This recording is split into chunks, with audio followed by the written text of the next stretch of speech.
Well, hello there, and welcome to More Faith with Kisha. My name is Kisha, and my last name is Moore.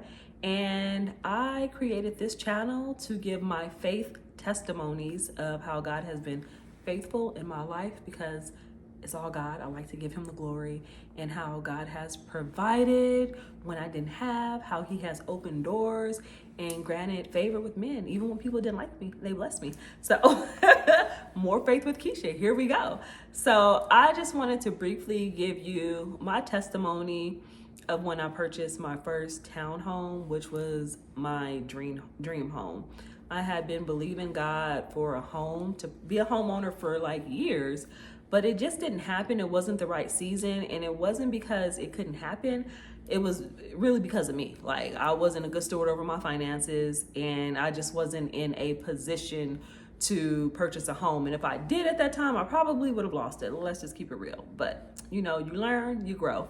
However, let's see here, in 2021, I was living in Dallas, Texas, and I was believing God for a townhome. I was at that point where it was like, you know what, God, like, it's time. Like, I really want to purchase my first home.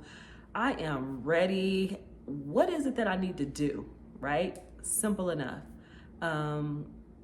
I didn't make enough money and my credit wasn't good. However, I am a person who believes that you have to position yourself for what it is you want. If you are believing God for something, position yourself for those things to happen. So I was like, you know what? The first thing that I need to do, I need to increase my credit score. I need to be a good steward over my credit. So I inquired, I downloaded the Credit Karma app. And it's not always 100% accurate, but it's a start. I started to look at it and just kind of like understand what credit is, how credit is scored, and what it is I need to do to increase my credit score. So that is the first thing I did. I started to work on my credit. The second thing I did, I started saving my money.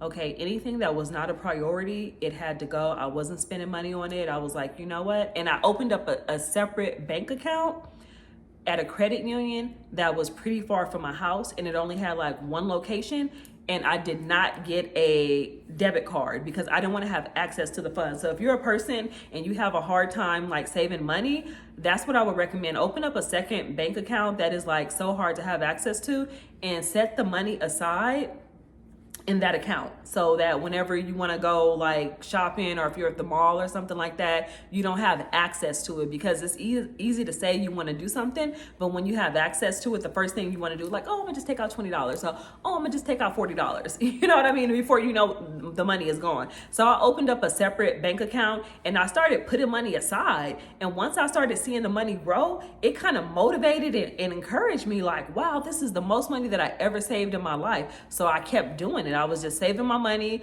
I wasn't shopping. I wasn't traveling or going on vacations, anything like that. I was just saving my money. And the next thing I did was I purchased the townhome in Atlanta, and I didn't know anyone here really. So I went to Instagram and I was like, oh, let me look up some realtors on Instagram or whatever. So I found my realtor on Instagram 1 year prior to me even being in a position to purchase the home. I started to do the work, called up the real estate agent. She seemed like a nice person. I was just, asking her a lot of questions. What should I expect? What do you recommend?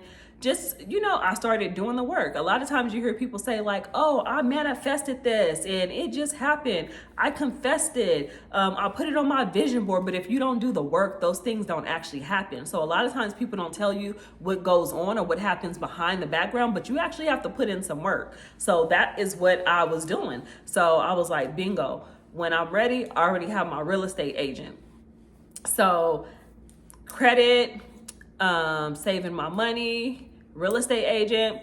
For a whole year, I was just preparing and just planning. And I started driving by certain neighborhoods in Dallas, and I saw this beautiful townhome that I really loved. And I was like, wow. I was like, that's the type of townhome that I want when it's when I'm in the process to purchase one, and I took a little video of it just driving by or whatever. And then I started looking on Zillow. I found a townhome on Zillow. It was like, I was like, this is perfect. It looked exactly like the one. Okay, so the townhome that I saw on Zillow was in Atlanta, the Atlanta area.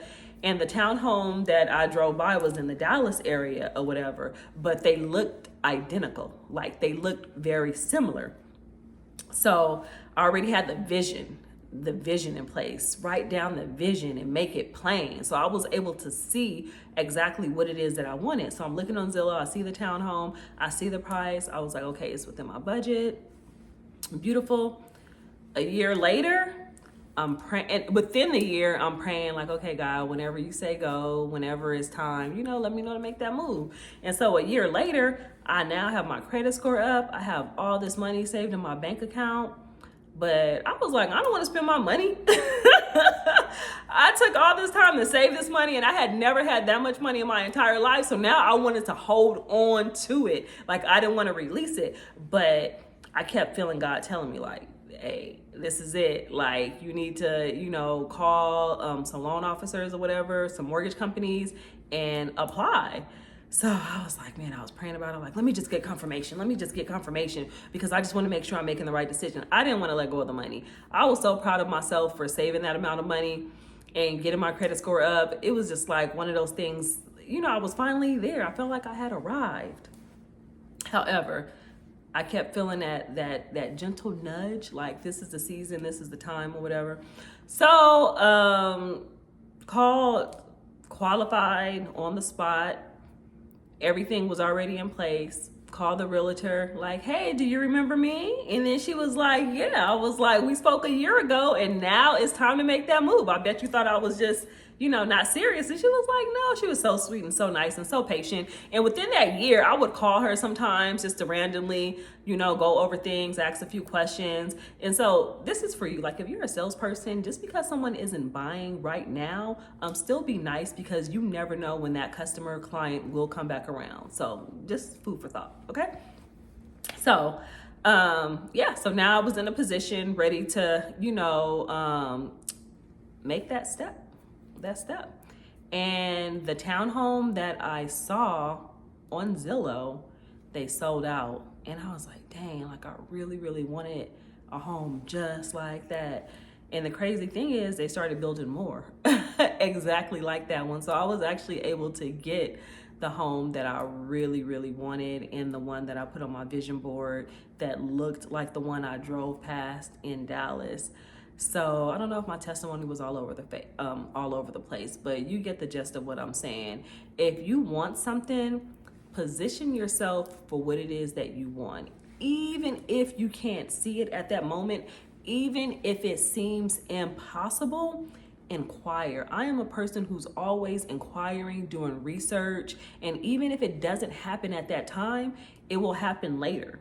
Right? So you want God to bless you, you're praying and you're believing God for things, but what is it that you need to do on your end for God to bless you? It's a partnership. Like God will do those things. And just being a good steward over your finances, being a good steward over your credit, not even feeling embarrassed to call and inquire. Sometimes you may feel like, well, I don't want to waste their time or they're going to want me to buy. It doesn't even matter what they think. It's not even about them. It's about you. If they don't want to help you, then you go to the next person that's going to help you. So I just want to encourage you to move forward with what it is you are believing God for, whatever your dreams, whatever your goal is. Just get in position and then move forward. All right. Stay blessed and keep the faith.